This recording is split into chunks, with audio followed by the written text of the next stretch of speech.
Samuel grows up and becomes a great prophet and leader for the people of Israel, at the same time that the Philistines rise to power as Israel's arch nemesis. And in this crucial battle, the Israelites get arrogant, and instead of praying and asking God for help, they trot out the Ark of the Covenant as this kind of magic trophy that will automatically grant them victory in battle. And so because of their arrogant presumption, God allows Israel to lose the battle, and the ark is stolen. So the Philistines, they take the ark and they place it in the temple of their god, Dagon. And then the God of Israel defeats the Philistines and the god Dagon without an army by sending plagues on the people. And then the Philistines don't want the ark anymore, obviously, and they send it back to Israel. And the point of this little story seems to be this: God is not Israel's trophy, and he opposes pride among the Philistines, but also among his own people. And so Israel needs to remain humble and obedient if they want to experience God's covenant blessing, which opens up into the next large section. The Israelites come to Samuel and they say, hey, we want a king like all the other nations have. Go find one for us. And so Samuel, he's kind of ticked off and he goes to consult with God. And God says, yes, their motives are all wrong, but if a king is what they want, give them one. And so we're introduced to the figure of Saul. 1 Samuel 4. And the word of Samuel came to all Israel. Now Israel went out to battle against the Philistines. They encamped at Ebenezer, and the Philistines encamped at Aphek. The Philistines drew up in line against Israel, and when the battle spread, Israel was defeated by the Philistines, who killed about 4,000 men on the field of battle. And when the troops came to the camp, the elders of Israel said, Why has the Lord defeated us today before the Philistines? Let us bring the ark of the covenant of the Lord here from Shiloh, that it may come among us and save us from the power of our enemies. So the people sent to Shiloh, and brought from there the ark of the covenant of the Lord of hosts, who is enthroned on the cherubim. And the two sons of Eli, Hophni and Phinehas, were there with the ark of the covenant of God. As soon as the ark of the covenant of the Lord came into the camp, all Israel gave a mighty shout, so that the earth resounded. And when the Philistines heard the noise of the shouting, they said, What does this great shouting in the camp of the Hebrews mean? And when they learned that the ark of the Lord had come to the camp, the Philistines were afraid, for they said, A god has come into the camp! And they said, Woe to us, for nothing like this has happened before! Woe to us! Who can deliver us from the power of these mighty gods? These are the gods who struck the Egyptians with every sort of plague in the wilderness.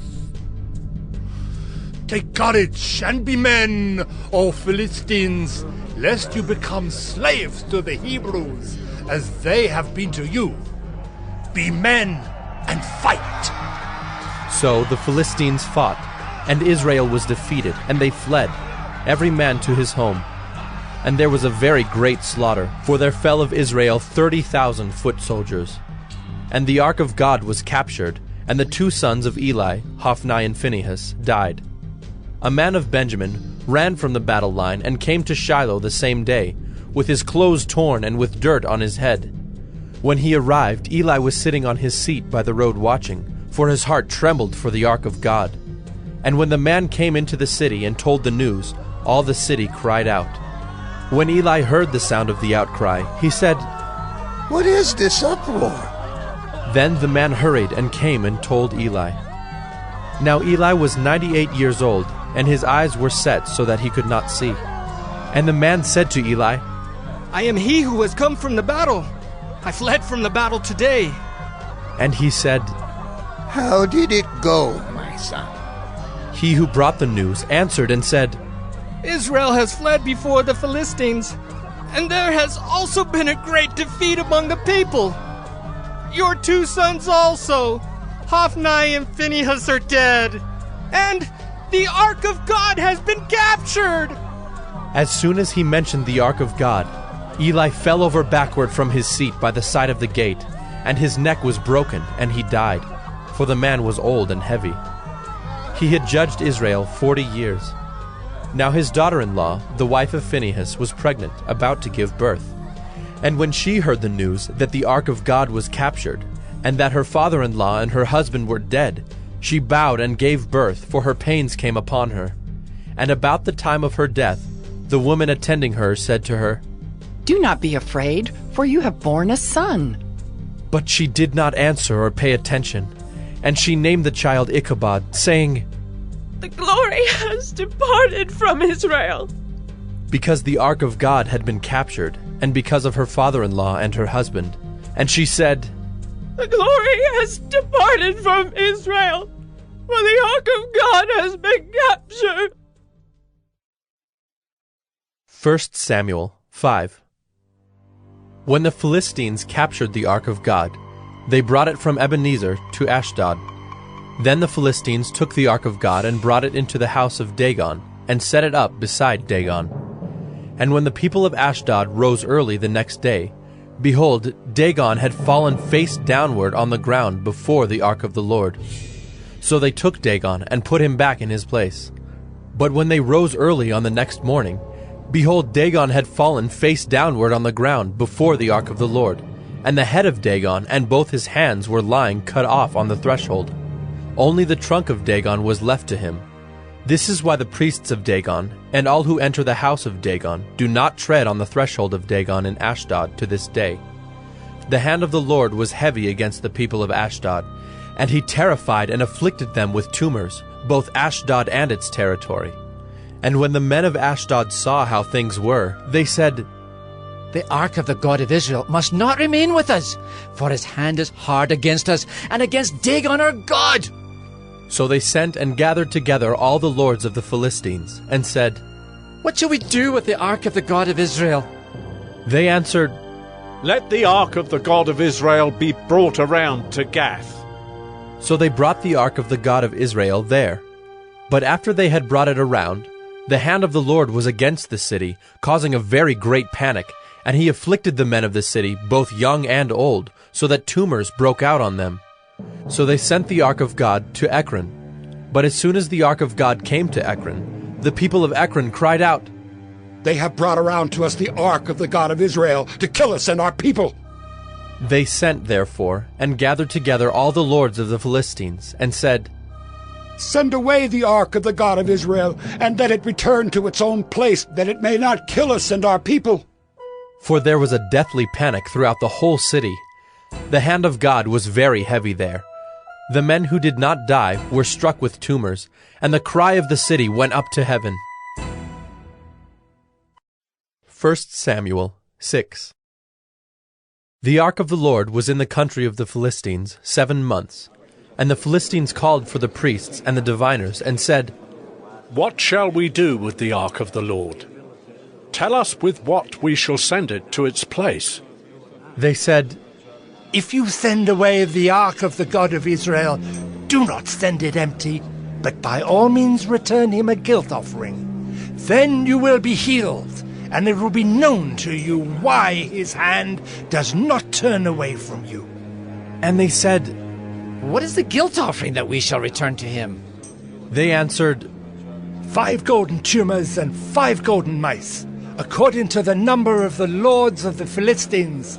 For the same plague was on all of you and on your lords. So you must make images of your tumors and images of your mice that ravage the land, and give glory to the God of Israel. Perhaps he will lighten his hand from off you and your gods and your land. Why should you harden your hearts as the Egyptians and Pharaoh hardened their hearts? After he had dealt severely with them, did they not send the people away, and they departed? Now then, take and prepare a new cart, and 2 milk cows on which there has never come a yoke, and yoke the cows to the cart, but take their calves home away from them.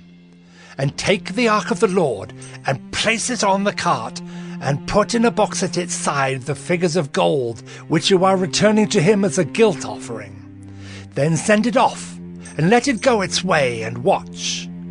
If it goes up on the way to its own land, to Beth-Shemesh, then it is he who has done us this great harm. But if not, then we shall know that it is not his hand that struck us. it happened to us by coincidence." The men did so, and took 2 milk cows, and yoked them to the cart, and shut up their calves at home. And they put the ark of the Lord on the cart, and the box with the golden mice, and the images of their tumors. And the cows went straight in the direction of Beth-Shemesh, along one highway, lowing as they went. They turned neither to the right nor to the left, and the lords of the Philistines went after them as far as the border of Beth-Shemesh. Now the people of Beth-Shemesh were reaping their wheat harvest in the valley. And when they lifted up their eyes and saw the ark, they rejoiced to see it. The cart came into the field of Joshua of Beth-Shemesh and stopped there. A great stone was there, and they split up the wood of the cart and offered the cows as a burnt offering to the Lord. And the Levites took down the ark of the Lord and the box that was beside it, in which were the golden figures, and set them upon the great stone. And the men of Beth-Shemesh offered burnt offerings and sacrificed sacrifices on that day to the Lord. And when the 5 lords of the Philistines saw it, they returned that day to Ekron. These are the golden tumors that the Philistines returned as a guilt offering to the Lord: 1 for Ashdod, 1 for Gaza, 1 for Ashkelon, 1 for Gath, 1 for Ekron, and the golden mice according to the number of all the cities of the Philistines, belonging to the 5 lords, both fortified cities and unwalled villages. The great stone beside which they set down the ark of the Lord is a witness to this day in the field of Joshua of Beth-Shemesh. And he struck some of the men of Beth-Shemesh, because they looked upon the ark of the Lord. He struck 70 men of them, and the people mourned because the Lord had struck the people with a great blow. Then the men of Beth-Shemesh said, "Who is able to stand before the Lord, this holy God? And to whom shall he go up away from us?" So they sent messengers to the inhabitants of Kiriath-Jearim, saying, "The Philistines have returned the ark of the Lord. Come down and take it up to you." 1 Samuel 7. And the men of Kiriath-Jearim came and took up the ark of the Lord, and brought it to the house of Abinadab on the hill. And they consecrated his son Eleazar to have charge of the ark of the Lord. From the day that the ark was lodged at Kiriath-Jearim, a long time passed, some 20 years, and all the house of Israel lamented after the Lord. And Samuel said to all the house of Israel, "If you are returning to the Lord with all your heart, then put away the foreign gods and the Ashtaroth from among you, and direct your heart to the Lord, and serve him only, and he will deliver you out of the hand of the Philistines." So the people of Israel put away the Baals and the Ashtaroth, and they served the Lord only. Then Samuel said, "Gather all Israel at Mizpah, and I will pray to the Lord for you." So they gathered at Mizpah, and drew water and poured it out before the Lord, and fasted on that day, and said there, "We have sinned against the Lord."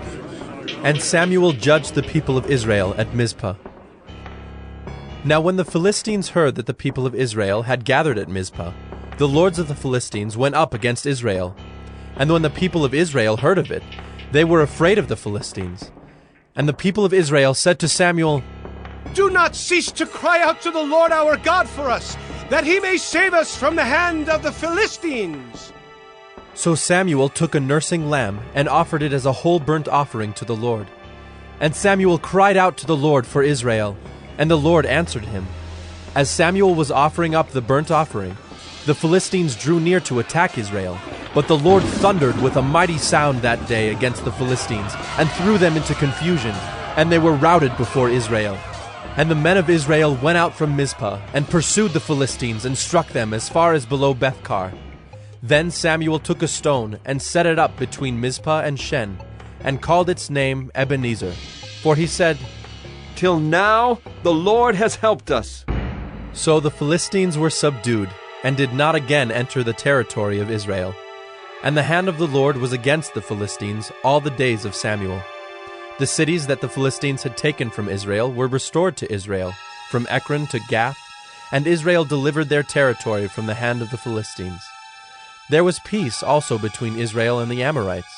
Samuel judged Israel all the days of his life, and he went on a circuit year by year to Bethel, Gilgal, and Mizpah, and he judged Israel in all these places. Then he would return to Ramah, for his home was there, and there also he judged Israel. And he built there an altar to the Lord. 1 Samuel 8. When Samuel became old, he made his sons judges over Israel. The name of his firstborn son was Joel, and the name of his second Abijah. They were judges in Beersheba. Yet his sons did not walk in his ways, but turned aside after gain. They took bribes and perverted justice. Then all the elders of Israel gathered together and came to Samuel at Ramah and said to him, Behold, you are old, and your sons do not walk in your ways. Now appoint for us a king to judge us like all the nations. But the thing displeased Samuel when they said, Give us a king to judge us. And Samuel prayed to the Lord. And the Lord said to Samuel, Obey the voice of the people in all that they say to you, for they have not rejected you, but they have rejected me from being king over them, according to all the deeds that they have done, from the day I brought them up out of Egypt even to this day, forsaking me and serving other gods, so they are also doing to you. Now then obey their voice. Only you shall solemnly warn them and show them the ways of the king who shall reign over them. So Samuel told all the words of the Lord to the people who were asking for a king from him. He said, These will be the ways of the king who will reign over you. He will take your sons and appoint them to his chariots, and to be his horsemen, and to run before his chariots. And he will appoint for himself commanders of thousands and commanders of 50s, and some to plow his ground and to reap his harvest, and to make his implements of war and the equipment of his chariots. He will take your daughters to be perfumers and cooks and bakers. He will take the best of your fields and vineyards and olive orchards and give them to his servants. He will take the 10th of your grain and of your vineyards and give it to his officers and to his servants. He will take your male servants and female servants and the best of your young men and your donkeys and put them to his work. He will take the 10th of your flocks, and you shall be his slaves. And in that day you will cry out because of your king, whom you have chosen for yourselves, but the Lord will not answer you in that day. But the people refused to obey the voice of Samuel, and they said, No, but there shall be a king over us, that we also may be like all the nations, and that our king may judge us and go out before us and fight our battles. And when Samuel had heard all the words of the people, he repeated them in the ears of the Lord. And the Lord said to Samuel, Obey their voice and make them a king. Samuel then said to the men of Israel, Go, every man to his city.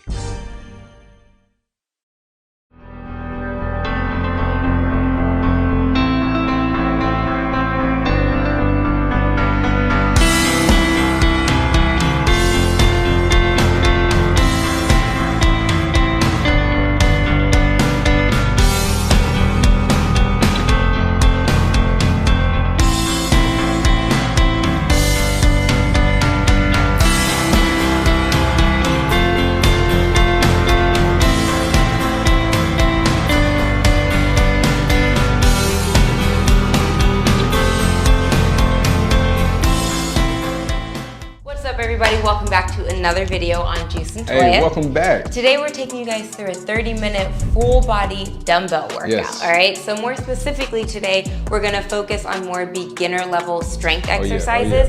So if you're someone who's just beginning with strength training or learning how to use dumbbells or weights, this is a great workout for you to start off with. We're gonna give you some audio cues throughout the workout to help you with the form and engaging the proper muscles, okay? So all you'll need for this workout is a pair of dumbbells. For reference, I'll be using a pair of 10-pound dumbbells. And I'll be using a pair of 20-pound dumbbells, all right? So for the workout format, we're gonna split this workout into 2 different sets. Each set will have 13 different exercises, starting with the lower body. So we're gonna have 5 lower body exercises, 5 upper body, and then 3 core abs exercises, all right? We're going 40 seconds of work, 20 seconds of rest throughout the entire workout. But between those 2 sets, we'll give you a 60-second break to grab a drink, take a break, and get ready for the next set that's coming up, all right? So like she said, there will be audio cues throughout the workout to make sure your form is correct and you're feeling the workout in the right areas. But there are some exercises that may be a little bit more difficult, so you can follow me for modifications. Exactly. So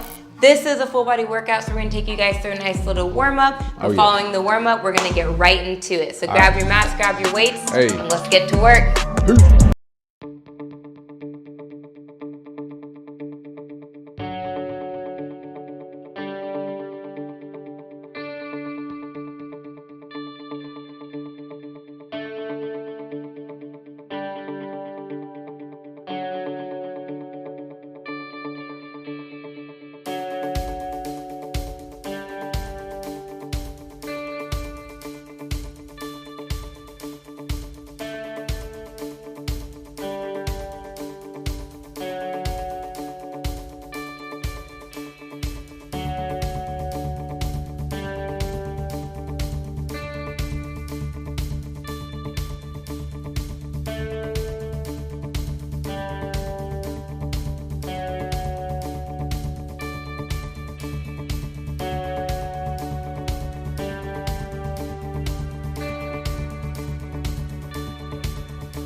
guys, Brent here from the X. Thank you guys for watching our video. We hope this is helping you on your Bible goals and your other goals. And be sure to like and subscribe if you haven't already. And we look forward to seeing you tomorrow. Also, check those links in the description for all the other non-X material that came to make this video. Thank you guys again for watching, and hope you have a wonderful rest of your day, and see you tomorrow.